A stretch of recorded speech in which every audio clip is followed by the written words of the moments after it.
కొద్దే సుబ్బమ్మ అన్నదట. నేనేదో పండగలో హడావిడిగా ఉండి బూర్లు గారెలు అన్నీ ఒక్కదాన్నే వండుతుంటే ఈరోజు మా అమ్మ కూడా సాయం చేయలేదు. నేనే అన్నీ ఒక్కదాన్నే వండి చుట్టాలందరినీ దగ్గరుండి చూసుకుంటుంటే ఈ ముసలిదేమో మధ్యలో వచ్చేసి నాకు టీ కావాలి, నాకేమో టిఫిన్ కావాలి అంటే నేను ఎక్కడ చచ్చేదండి. పండుగ వస్తే ఇంట్లో ఆడవాళ్ళకి ఎంత పని ఉంటుంది, ఇంటి పని అంతా నేనే చెయ్యాలి. ఈ ముసలిది మాత్రం నన్ను అస్తమానం వచ్చి విసిగిస్తుంది. ఇంకా దీని గోలు తట్టుకోలేకేమో మా అమ్మ వచ్చి గారెలు బూర్లు అన్నీ ఇచ్చింది. నా టిఫిన్ కూడా పెట్టింది.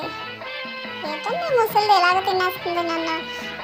ఆ రోజు అంత బాగాలేదు నాకు. ఒకసారి వచ్చి పలకరించిందా? పలకరించలేదు. నేను అంత బాగా చావబతుకుల్లో ఉన్నా కూడా నన్ను పట్టించుకోలేదు.